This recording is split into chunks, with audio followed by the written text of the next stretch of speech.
Assalamualaikum warahmatullahi wabarakatuh. Saya Muhammad Ihsan, Ketua Umum DPP Forkabi, mengucapkan selamat menjalankan ibadah puasa 1447 Hijriah.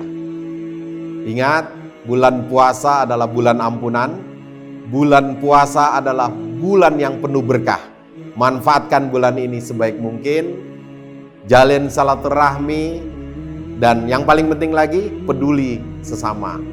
Terima kasih. Wassalamualaikum warahmatullahi wabarakatuh.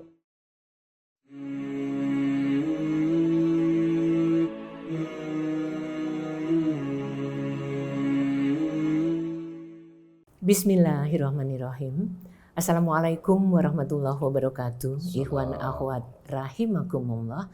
Syukur alhamdulillah kita dapat bersama-sama di acara sahur bersama Rasil di bulan Ramadan yang berlimpah berkah. Semoga kebersamaan ini menambah semangat kita sekaligus juga mempersuasi kita untuk dapat optimal mengisi hari-hari, melewati hari-hari di bulan Ramadan yang berlimpah berkah ini. Bulan di mana kita semua harus menahan diri, bukan hanya dari lapar dan haus, tetapi juga dari hal-hal yang membatalkan dan mengurangi nilai ibadah kita. Dari fajar sampai terbenam matahari, luar biasa. Mudah-mudahan kita semuanya sanggup menjalaninya dengan dimudahkan. Di sini kita dilatih disiplin, kemudian juga meningkatkan empati kita, sekaligus juga kalau bisa sih menghapus dosa ya. Ikhwan akhwat, bulan di mana kita semua mengendalikan hawa nafsu dan karakter kita. Nah, ikhwan akhwat, sahur bersama Rasil kali ini menghadirkan sosok yang luar biasa. Beliau adalah Ketua Umum DPP Forkabi, Haji Muhammad Ihsan SHMH. Tahu nggak, Forkabi itu Forum Komunikasi Kaum Betawi Indonesia. Merupakan organisasi kemasyarakatan yang mudah-mudahan nggak salah usianya tuh sudah masuk ke 24 tahun. Berarti 3 abad ya, luar biasa sekali. Dan organisasi ini untuk mewadahi aspirasi, melestarikan budaya dan memberdayakan masyarakat Betawi di Jabodetabek atau mungkin Betawi yang tinggal di tempat lain. Nah, seperti yang kita tahu ya, organisasi ini punya anggota yang cukup besar yang berperan di dalam dunia politik dan aktif dalam kegiatan sosial serta pelestarian budaya kita. Kita sapa yuk narasumber kita, tamu di sahur bersama Rasil. Assalamualaikum warahmatullahi wabarakatuh, Bang Ihsan. Waalaikumsalam warahmatullahi wabarakatuh. Terima kasih banyak atas kesediaannya hadir membersamai sahur bersama Rasil. Sama-sama. Ngomong-ngomong, tertarik ngurusin organisasi seperti ini, organisasi kemasyarakatan Forkabi itu dipersuasi oleh apa? Pertama ya, saya orang Betawi. Oh, karena Betawi, oke. Orang Betawi Roblong, ya. Kemudian berorganisasi itu buat saya adalah sesuatu yang paling mengenakan dan menggairahkan. Passionnya di situ ya? Fashion saya di situ. Mungkin ada orang fashionnya olahraga, fashionnya mungkin hobi-hobi tertentu gitu ya. Yeah. Kalau saya, fashion saya ada di berorganisasi. Dan saya tidak hanya di Forkabi, di organisasi banyak keagamaan, kepemudaan, dan politik ya. Nah, adapun kenapa saya sangat bersemangat gitu ya, atau selalu tidak pernah sekalipun gitu ya untuk absen dalam kegiatan-kegiatan Betawian ya, mungkin karena memang Forkabi ini dari awal saya bagian daripada yang mendirikan. Jadi rasa itu mungkin yang membuat itu ya. Ada kepedulian yang tidak bisa diabaikan. Betul. Terus ngomong-ngomong terkait dengan ini, ada juga nggak peran pengaruh dari ayah bunda? Ada. Ayah saya itu memang organisatoris ya. beliau aktif di kegiatan sosial kemasyarakatan, di partai politik tertentu waktu itu. Tetapi saya ini banyak dibangun karakter saya ini sebenarnya dari masa kuliah, masa sekolah, ya gini. Ya, lingkungan bukan cuma Lingkungan. keluarga ya. Betul, betul. Ngomong-ngomong nih Bang Ihsan, Jakarta itu kan bukan sekedar pusat pemerintahan belaka ya, Iya. tapi rumah besar bagi seluruh anak bangsa, terutama Jakarta banyak orang Betawinya Ya. gitu kan, yang harus dijaga bersama-sama. Nah, sekarang ini perbedaan pandangan politik itu merupakan hal yang wajar sih Biasa. dalam kehidupan demokrasi kita. Tapi apa nih yang harus kita lakukan sebagai warga Betawi terutama, untuk tetap bisa mewujudkan kekompakan dan kebersamaan dalam situasi yang seperti ini? Ya, Betawi itu ikatan emosional darah ya, kita sebagai orang Betawi. Kemudian kalau kaitan dengan politik, itu sesuatu yang kalau election ada pilkada, pilpres, pileg itu kan election 5 tahunan. Ya. Tidak pas lah rasanya kalau misalnya politik harus mengkotak-kotakan kita selamanya. Cukup kita kotak ketika lagi ada pemilu, wajar. Wajar ada yang milih A, milih B, partai A, partai B, pilpres juga demikian. Tapi sebagai orang Betawi, darahnya tetap mengalir darah Betawi. Jadi ukhuwah kebetawian itu tentu posisinya paling tinggi ya untuk aktivis-aktivis Betawi. Walaupun dalam politik dia kadang-kadang ada di mana-mana kan gitu. Nah, di zaman milenial ini Bang Ihsan, seberapa pentingkah pengaruh sebuah ormas ataupun tokoh masyarakat terhadap generasi muda Betawi di dalam menjaga keharmonisan sosial? Gini ya, sekarang orang bisa dapat info, dapat pelajaran, dapat apapun dari media sosial. Betul. Tapi media sosial itu dia memposisikan entah itu keilmuan, entah itu pendapat, entah itu analisa, hanya sifatnya dari personal. Yang mungkin kalau secara personal kita harus hitung ya intelektualitas dia, kapasitas dia, bicara tentang itu. Nah, kalau organisasi ini beda. Dia punya masa bakti, dia punya rapat-rapat. Nah, disitulah bedanya organisasi dengan mungkin isu yang berseliweran di media sosial. Kalau organisasi, setiap menjadi sebuah keputusan itu tentunya dibicarakan dalam satu forum ya. Mungkin kalau kita berorganisasi ada kita raker atau mubes itu kan ada yang namanya komisi A, B, C. Membahasnya itu nggak sembarangan. Dan para ahli pun kita libatkan. Tokoh-tokoh Betawi, organisatoris kita libatkan. Jadi buat saya kaum milenial ini jangan justru walaupun cari ilmu di mana-mana ada media sosial, kita di kamar aja bisa cari ilmu. Tetapi berorganisasi tetap yang terbaik menurut saya. Tidak harus kedaerahan, bisa keagamaan, pemuda, partai politik maupun organisasi yang memang kedaerahan karena kita suku yang menguatkan kita. Iya, jadi penting adanya organisasi masyarakat. Penting karena itu membuat kita tidak berkembang sendiri ya. Betul, sama-sama. berkembang sendiri. Oh ya, ngomong-ngomong persatuan kan warisan ya. Warisan bagi leluhur Betawi terutama.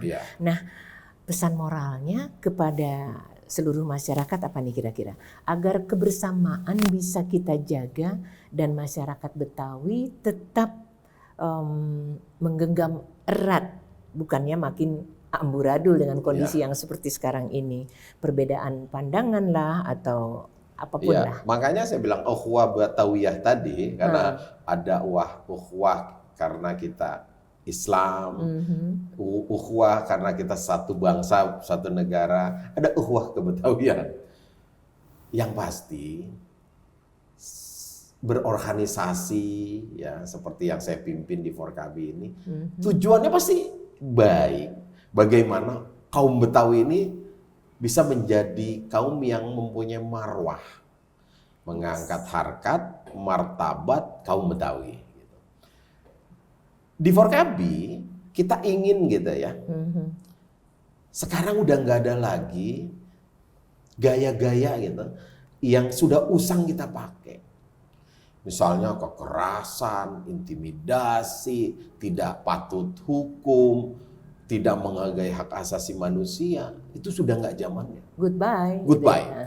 Nah, organisasi inilah yang akan menguatkan identitas personal kaum Betawi dengan tentunya keputusan-keputusan organisasi yang banyak mengajarkan tentang tata hukum, saling menghargai, saling menghormati, NKRI harga mati.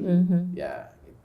Jadi banyak hal yang positif dalam membangun peradaban melalui organisasi. Kalau mau jujur sih negeri merah putih kita ini tidak sedang baik-baik saja ya Bang ya. Ya. Beredarnya informasi tentang adanya ketidakadilan, tentang hal-hal yang mengabaikan masyarakat kecil di bawah. Bahkan mungkin nggak sih ini memunculkan aksi yang menjurus pada anarkisme gitu yang akan melukai citra bangsa kita. Terus apa dong yang harus kita lakukan pada anak-anak kita, terutama warga Betawi, remaja-remajanya, untuk bisa aman di dalam konteks ini? Kaum Betawi itu masyarakat inti Jakarta. Inti Jakarta. Ya, dulu Pak Harto bilang ya bahwa kaum Betawi itu masyarakat inti. Tapi di Jakarta ini kaum Betawi hanya sisa 28%. Menyebar justru di Jabotabek dan di seluruh daerah, mungkin di dunia juga ada ya. Kalau kita ingin Jakarta yang katanya sih bukan ibu kota, tetapi kan justru ditingkatkan menjadi kota global dan kota berbudaya. Yes. Justru itu akan menguatkan jati diri, kesukuan atau budaya. Ya. Jakarta sebagai kota global tentu harus aman, nyaman, damai. Dan masyarakat Betawi sebagai masyarakat inti sudah memberikan kontribusi itu selama Republik ini berdiri. Kami yakin bahwa masyarakat Betawi ini akan tetap menjadi tuan rumah yang baik. Karena sejarah sudah membuktikan. Nggak kalah pamor lah ya. Nggak kalah pamor. Dan ke depan, ya tentu melalui organisasi ya, kita ingin ini tetap ya, edukasi tentang banyak hal kita akan berikan melalui keputusan-keputusan organisasi. Dan yang paling penting lagi ya, bahwa kalau kita bicara soal bagaimana kaum Betawi itu bisa menjadi perekat gitu ya, karena dia sebagai masyarakat inti, kemudian penyejuk ya, karena di Jakarta semua suku lain pada kemari, tentunya juga persaingan ada.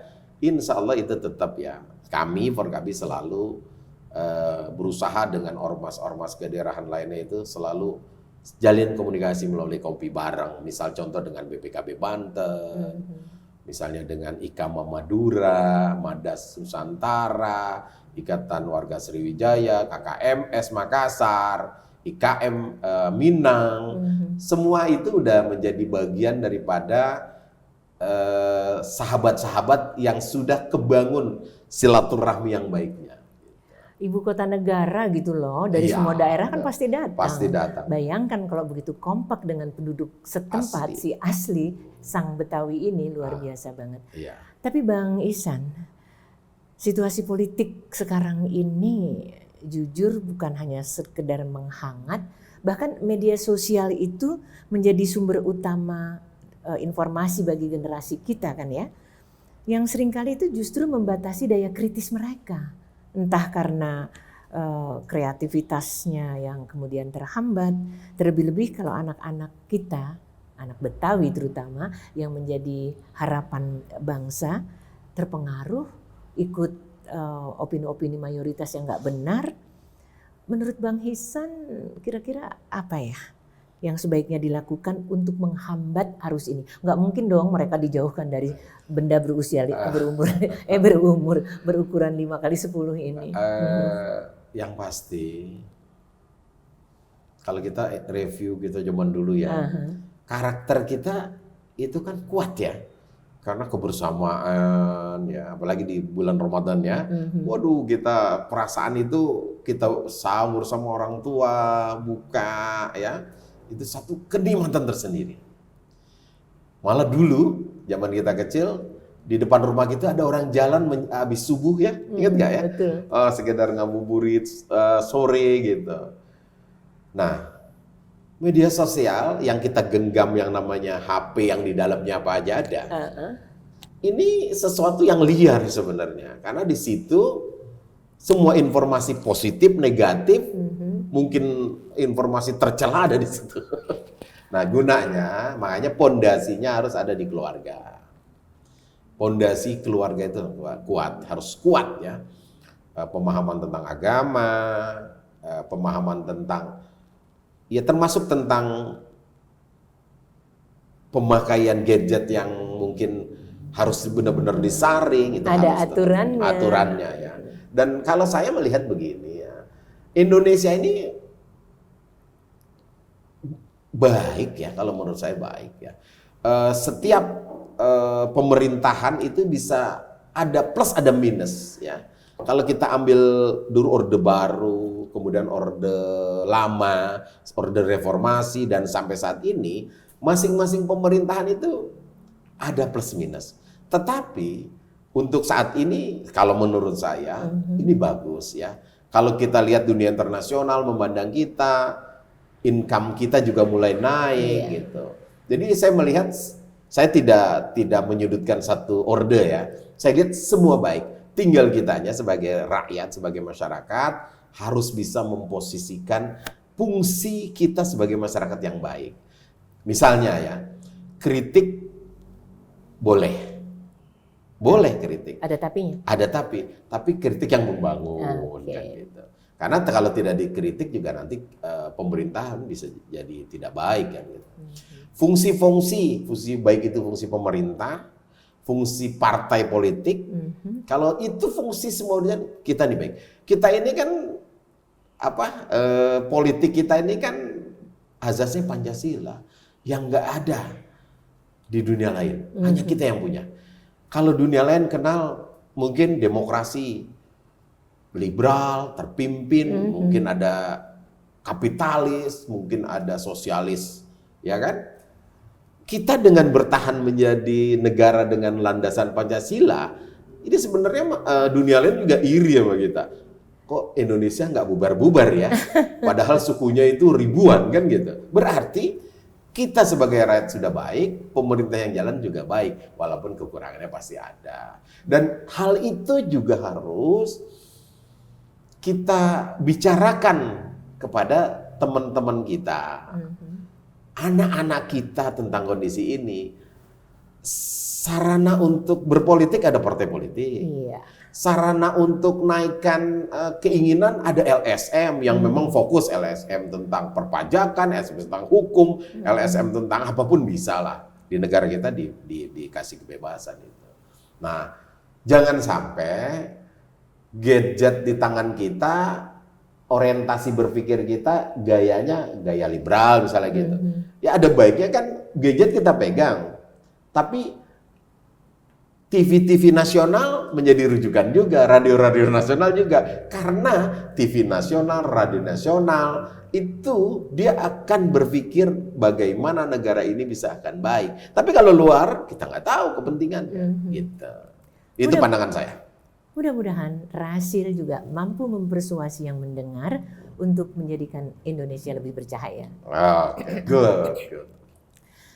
Ngomong-ngomong Bang Ihsan, meningkatkan etos kerja dan mempegang teguh integritas itu kan menjadi modal utama perjalanan kita. Berapa puluh tahun sudah Bang Ihsan melangkah, pernah nggak mengalami hal-hal yang merasakan terjerembab gitu, acak-adul nggak jelas itu. Kalau seandainya sampai terjadi, kita harus menarik nafas panjang. Pengalaman Bang Ihsan untuk mengatasi ini? Setiap perjalanan pasti ada lika-liku. Kesandung juga, nyungsep juga. Pasti. Ya. Cuma kita punya keluarga satu, kita punya pegangan agama kan gitu ya. Jadi saya tuh selalu punya filosofi hidup begini. Kalau kita yang namanya dunia, ini dunia itu etalase lah kita anggap ya. Yang jatuh, daun jatuh itu kehendak Allah. Jadi kalau kita, mau itu masalahnya berat bakal kita, masalahnya itu nguntungin kita, membuat kita nikmat, ya kita percaya itu kehendak Allah. Tetapi sebagai seorang muslim, seorang manusia, ya kita jangan gampang nyerah. Ya. Karena kalau kita belajar dari sejarah ya, nggak ada pemimpin itu yang jadi pemimpin tanpa tempaan yang berat, nggak ada. Semua tempaan berat. Nah, ketika udah ditempa berat, lulusnya juga makin baik. Nggak ada yang jadi begitu saja. Nggak ada. Secara spontan ya. Nggak ada. Kalau kita contoh Rasul, malah coba lihat perjalanan Rasul. Betul. Dari Nabi menjadi Rasul juga kan. Di dalam situasi sekarang yang berkembang luar biasa bagi generasi milenial kita ini, apakah menurut Bang Ihsan pengaruh ayah bunda masih cukup kuat bagi anak-anak kita di dalam memilih perjalanan langkah kehidupannya? Langkah mereka ya. Saya melihat makin kurang. Problemnya banyak ya. Problem pertama, sekarang kan dalam satu keluarga anak paling banyak 2, 3. Beda zaman kita dulu, anaknya 9, 12 kan gitu ya. Sehingga kompetisi di dalam itu juga objektivitas melihat kehidupan, kasar kata gini, meminta ke orang tua itu juga nggak terlalu seperti saat ini. Tapi inilah dunianya saat ini, bahwa anak-anak sekarang ada media sosial, ada sesuatu yang memang dia lihat ketika kebutuhan dia, ayahnya memang menjadi sebuah kewajiban. Kalau dulu kan kewajiban memang, tapi saya punya saudara 11 orang ya, berarti saya mesti ngerti dong kan gitu. Kalau sekarang enggak, salah satunya itu ya. Tapi ya, saya lihat tetap, saya optimis loh. Misalnya saya punya anak yang sudah selesai kuliah, yang lagi kuliah sama lagi masuk SMA gitu, SMP masuk SMA. Karakternya tetap dari dia, bukan dari lingkungan. Kalau dari lingkungan, cara berpikir sama iramanya itu sama. Ini beda-beda. Berarti karakter masing-masing ini tetap menjadi sebuah karakter masing-masing gitu. Tinggal kita warnai sebagai orang tua, warnai yang dominan agama atau kita kehidupan, nah itu tergantung kita. Iya, jadi peran orang tua tetap tetap, biar luar bagaimanapun biasa. juga ya. Makanya saya sendiri sampai saat ini, saya jadi ketua komite di SD. Hanya satu tujuan saya ngurusin anak saya dan ngurusin orang lain. Sekalian. Dan membuat bangga anak saya, bahwa ayahnya aja peduli terhadap dia punya sekolah gitu. Sekarang saya komite di SMP gitu. Dari SD, SMP saya jadi ketua komite. Tujuannya itu, bagaimana anak saya melihat saya sebagai orang tua yang benar-benar peduli. Itu, jadi ini saya menghimbau juga kepada orang tua. Kadang-kadang ngambil rapot selalu ibunya disuruh. Ini orang laki nih, orang tua nih, yang laki-laki. Ayah kemana? Ayahnya kemana? Seolah-olah dia kayak orang paling sibuk terus gitu. Nggak bisa gitu. Harus, kalau perlu ngambil rapat berdua. Ibunya sama ayahnya datang. Ambil rapat itu kan 6 bulan sekali. Iya. Contoh ya, gitu. Nih saya kritik nih. Kadang-kadang kan kalau orang laki atau bapak-bapak selalu bilang, saya sibuk. Ya sibuknya apa sih? Orang karyawan pagi pulang sore. Kalau mau ngambil rapat tinggal izin cuti atau izin 2 jam. Gitu ya. Nah, saya agak stressing di sini bahwa ngurusin anak itu bukan tanggung jawab hanya ibunya. Kita, ayahnya juga bertanggung jawab. Masya Allah. Ikhwan Akhwat, sepenggal bahasan kita di sahur bersama Rasil ini yang menghadirkan Ketua Umum DPP Forkabi Haji Muhammad Ihsan SH.MH. Sekali lagi menghadirkan tokoh Betawi yang luar biasa yang sudah entah berapa tahun ya. Kalau Forkabi sudah 24 tahun, Bang Ihsan berapa lama mengawal dan mendampinginya, kejelasannya pasti beliau yang tahu. Terus bagaimana Forkabi ini di Jakarta, di Betawi kan organisasi Betawi nggak cuma Forkabi aja kan. Betul. Bagaimana fungsinya dan manfaatnya yang luar biasa ini. Pokoknya terkait Forkabi pengen tahu lebih banyak deh Bang Ihsan. Oke. Pertama, Forkabi berdiri 18 April 2001. 24 Kala tahun itu ya, kurang 3 bulan. besok nih 25. 2026 25 tahun.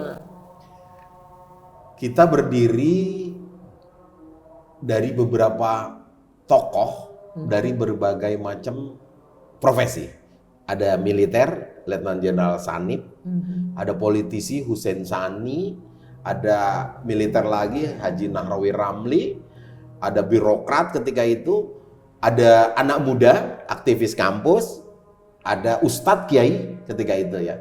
Jadi memang segmentednya Forkabi itu lintas. Tidak diwarnai orang misalnya orang yang hanya kalau orang Betawi bilang tukang jalan gitu ya. Nah, tidak. Jadi Forkabi itu harus ada birokratnya, harus ada politisinya, harus ada kiai dan ustadznya, harus ada pemuda, aktivis pemuda, dan ada politisi. Itulah Forkabi. Cikal bakal Forkabi adalah warna yang beragam, bukan satu warna. Nah kemudian di organisasi kebetawian ini juga banyak ya, ada Forkabi, ada FBR, ya, ada Permata MHT, ada Iwarda dan lain-lain.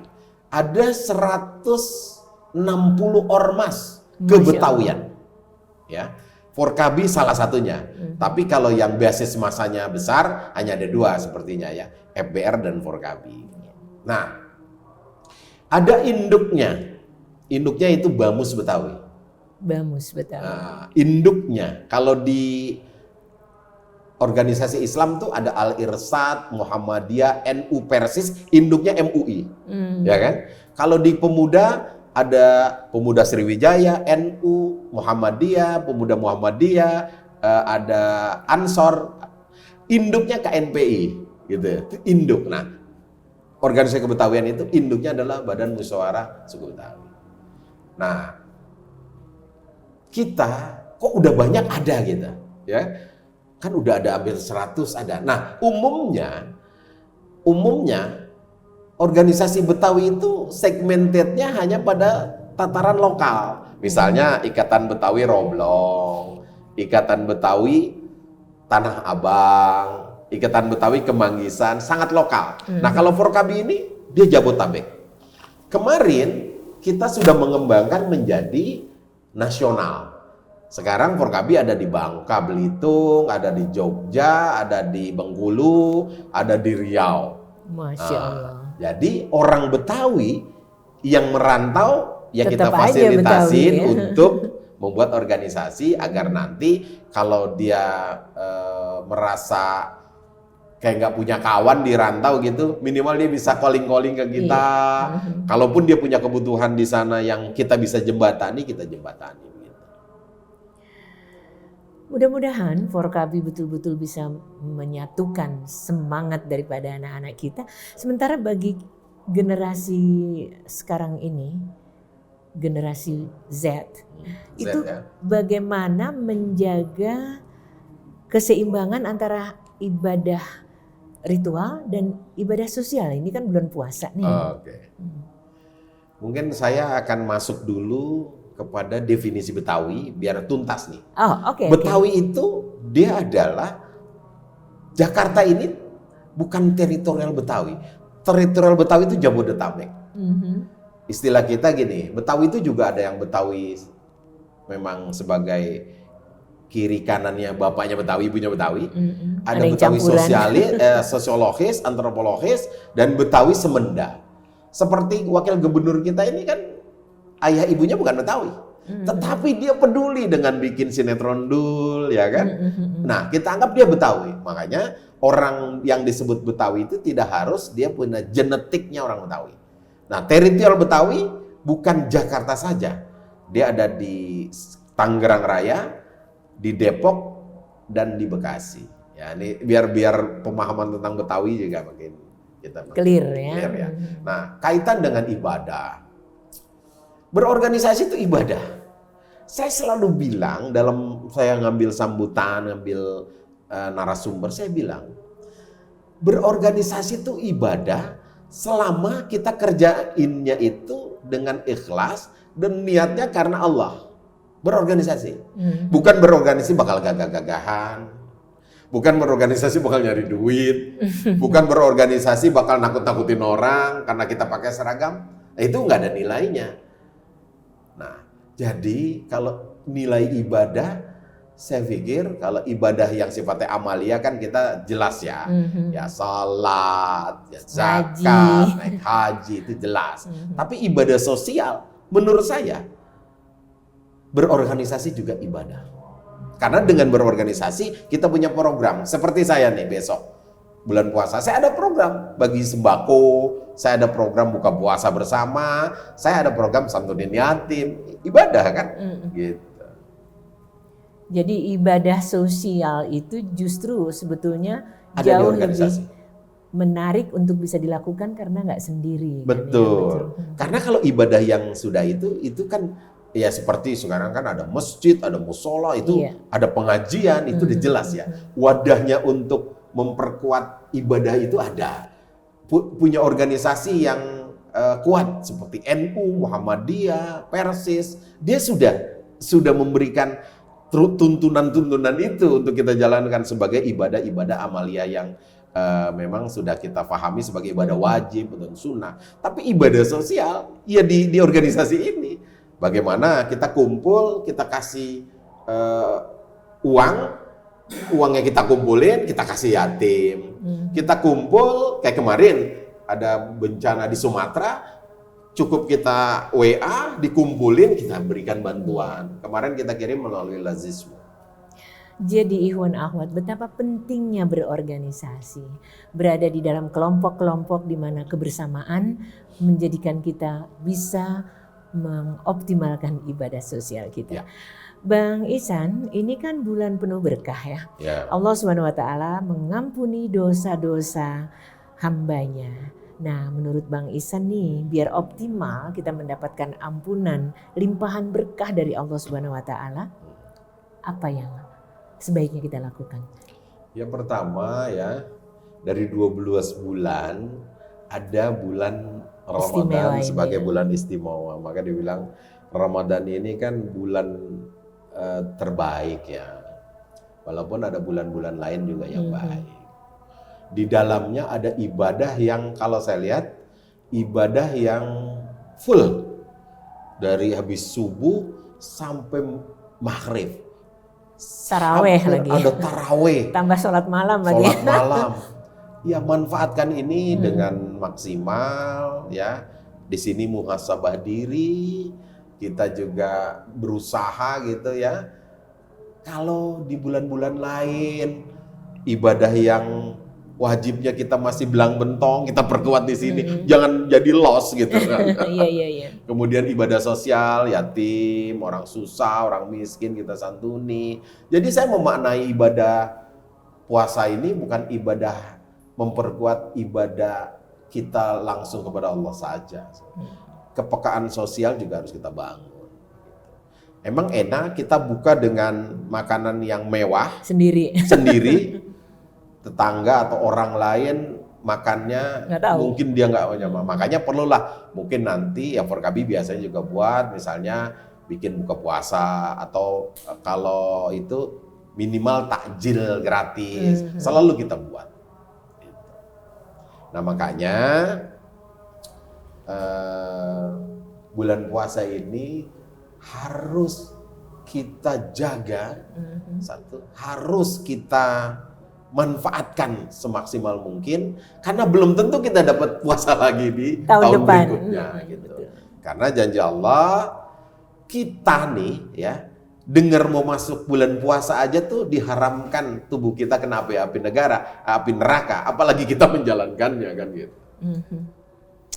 Ya memang sih bulan 1000 bulan ya bulan puasa juga katanya istilah ya. Ada istilah.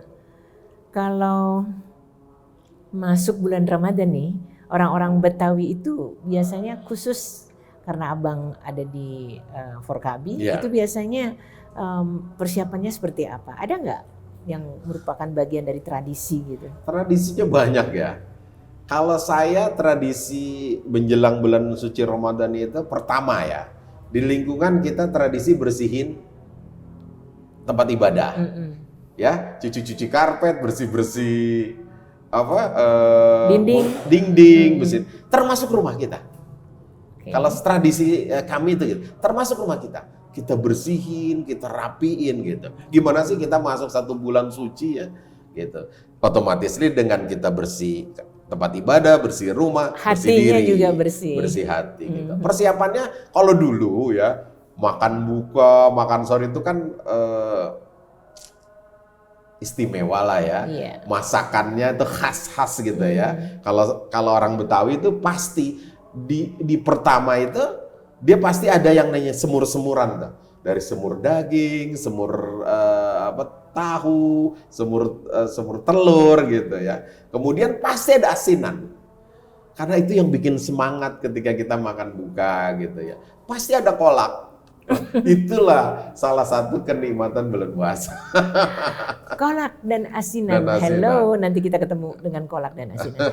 Tapi Bang, ngomong-ngomong, di belakang Bang Ihsan itu ada tulisan. Kata siapa? Anak Betawi ketinggalan zaman. Ini pesannya sebetulnya persisnya apa sih? Ya ini kan sebenarnya tagline-nya Dul anak sekolahan ya, yang akhirnya kita adopsi menjadi tagline kita. Karena memang masyarakat Betawi itu suka dianggap ya seperti itu ya, ketinggalan zaman. Padahal nih, saya ingin kasih tahu ke pemirsa Rasil ya, kita bukan ketinggalan zaman orang Betawi, tapi orang Betawi mempertahankan budaya dan agama. Karena kita ada di kota besar, yang semua budaya-budaya masuk, akhirnya terkesan kita ketinggalan zaman. Mungkin kalau daerah lain nggak ada kalimat itu. Karena apa? Dia mempertahankan itu. Kayak misalnya Jogja. Jogja nggak pernah ada yang bilang ketinggalan zaman, ya kan? Dia mempertahankan adat istiadat. Nah, orang Betawi identik dengan Islam, ini selalu mempertahankan budaya-budaya itu. Gitu. Akhirnya kesan ketinggalan zamannya ada. Misalnya orang Betawi itu biasa sarungan, biasa. Sedangkan kaum yang datang kan pakai jeans, pakai, nah itulah ya. Misalnya juga kadang-kadang agama itu membuat seolah-olah kita itu kuno, padahal itu syariat.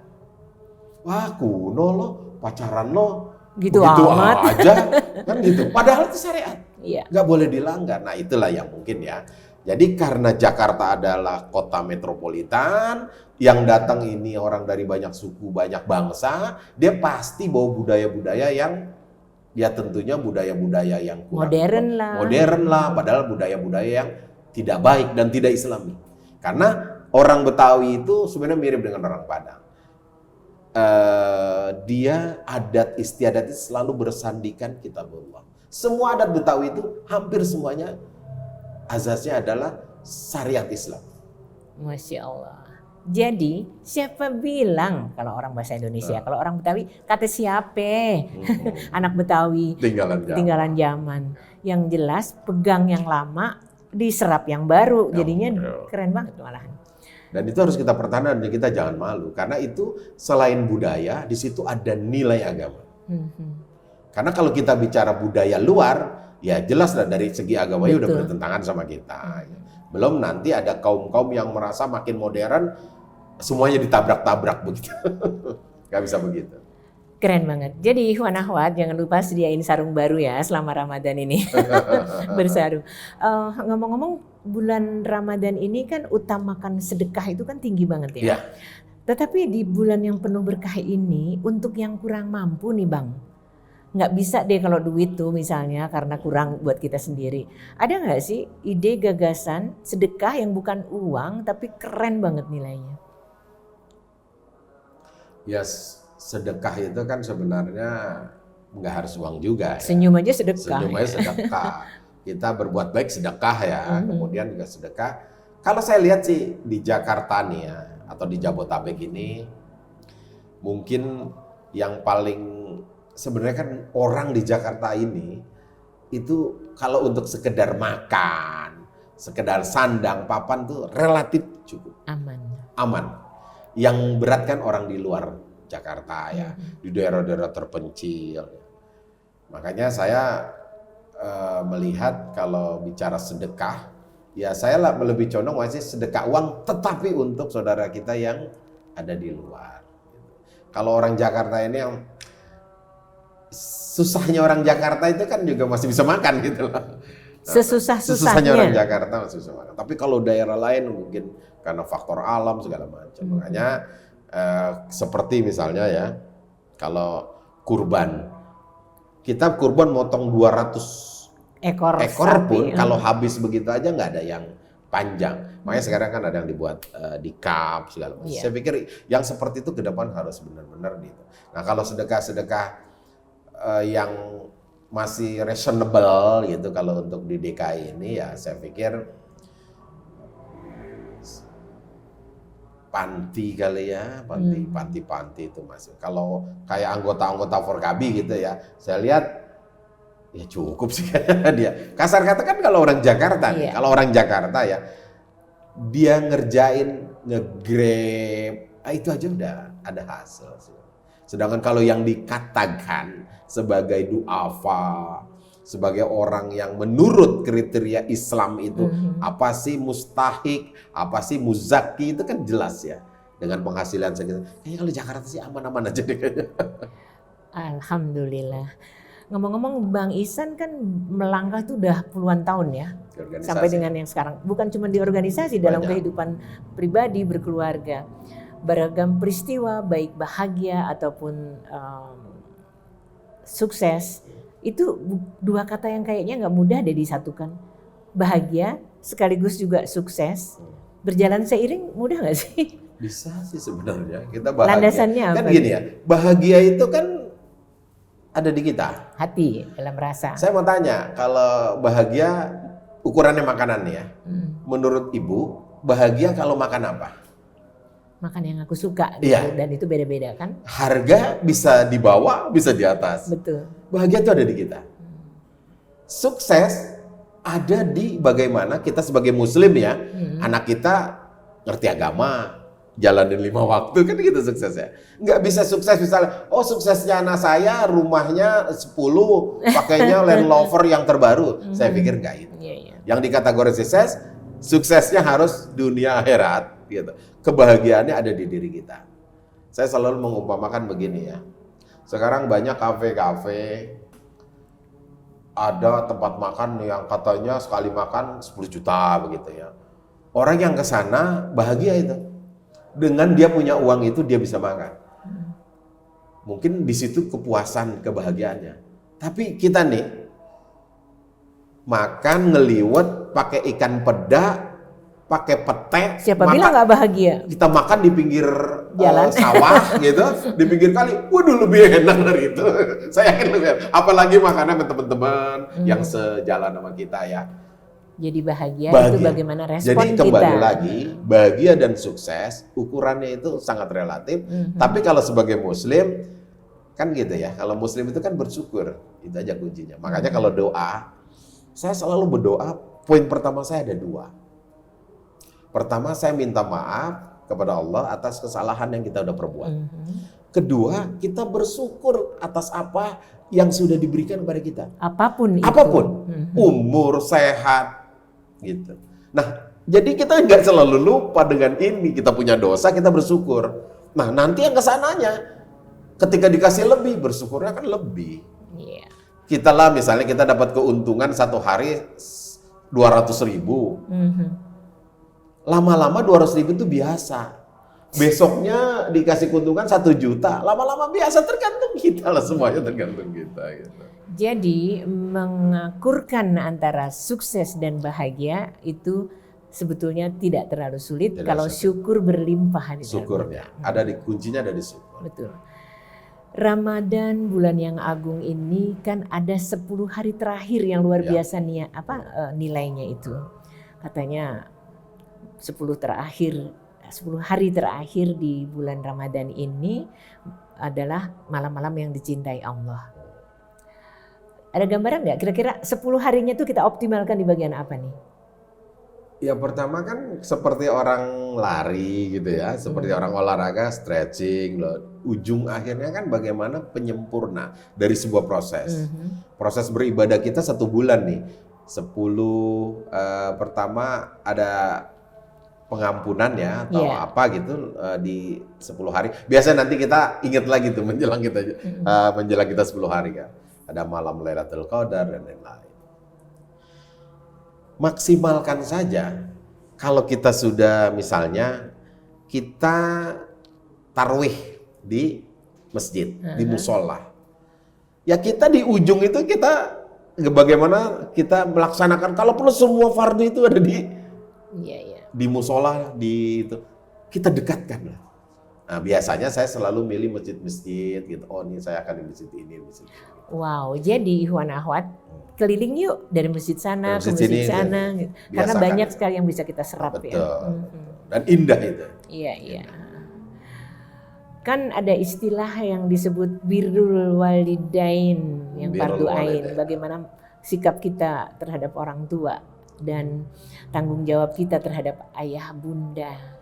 Kalau kita masih punya orang tua, kita sebagai anak nih, padahal kita juga punya anak-anak dan segala macamnya. Saran dari Bang Ihsan apa nih agar kita bisa tetap melaksanakan birrul walidain ini? Ya orang tua itu kan keramat kita ya. Orang tua itu kalau saya malah kalau lagi mau punya usaha, saya selalu yang saya ingat muka mama saya. Ketika itu ya. Dan selalu bernazar kalau rezeki ini saya dapat, yang saya akan kasih mama saya dulu gitu.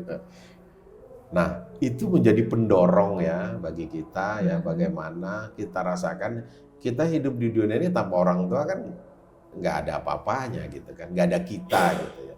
Jadi birrul walidain dan rasa menghormati, menghargai dan memberikan rezeki karena kan orang tua kita kan otomatis sudah tua juga mungkin rezekinya sudah tidak seperti kita yang sedang produktif. Nah kalau yang sudah meninggal tentunya di bulan puasa ini kan doa-doa yang terbaik untuk almarhumah ya. Kemudian kalau ayah saya, mama saya sudah meninggal jadi ya paling doa terbaik lah untuk mereka. Habis sholat Ya, meringankan siksa kubur misalnya. Jangan telat sholat. Ingat mukanya gitu sambil kita mengingat gitu. Itu luar biasa lah itu. Oke, nggak terasa kita sudah di penghujung acara nih Bang Ihsan. Ya. Kira-kira pesan apa nih terkait dengan kehadiran di sahur bersama Rasil di acara yang mudah-mudahan mempersuasi kita semua. Oke. Para pemirsa Rasil yang saya hormati ya, Radio Silaturahmi. Bulan puasa ini belum tentu kita akan temu lagi di bulan puasa tahun berikutnya. Umur nggak ada yang tahu, nggak tua, nggak muda, nggak ada penyakit, banyak hal yang bisa menyebabkan kita meninggal. Gitu. Itu dulu ya. Jadi jangan puasa tahun ini 1/4% aja kadar kita. Karena besok kita dapat lagi, itu dulu. Jadi ketika masuk bulan puasa, Allah kasih pengampunan di bulan ini, manfaatkan sebaik mungkin. Hablum minallah kita perkuat, hablum minan nas kita perkuat, kemudian kepekaan sosial kita perkuat. Yang paling penting kalau kita dalam satu keluarga, jadikan keluarga ini sebagai sebuah komunitas utama dulu di bulan puasa ini. Kalau bisa ada kita ke masjid, ke musola, ada juga yang sholat jamaahnya itu di rumah. Begitu ya.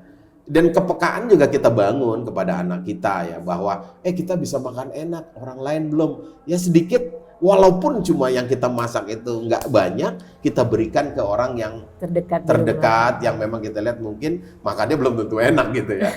Nah, kemudian sebagai ketua organisasi ya saya sih hanya menghimbau kepada anggota saya, ya kita bikin kegiatan sosial yang pas di bulan Ramadan, biasanya pembagian takjil, nanti di ujung ya kita bisa memberikan sembako kepada yang membutuhkan. Minimal di lingkungan struktural masing-masing. Masya Allah. Sekali lagi terima kasih untuk Ketua Umum DPP Forkabi yang hadir hari ini, yang sudah mempersuasi kita. Mudah-mudahan Ramadan ini benar-benar bisa kita lewati, kita isi dengan optimal, dan kita dapat bersama-sama kembali insya Allah di Ramadan tahun depan. Amin. Ikhwan akhwat, subhanakallahumma wa bihamdika asyhadu an la ilaha illa anta astaghfiruka wa atubu ilaik. Billahi taufiq wal hidayah. Wassalamualaikum warahmatullahi wabarakatuh. Waalaikumsalam warahmatullahi wabarakatuh.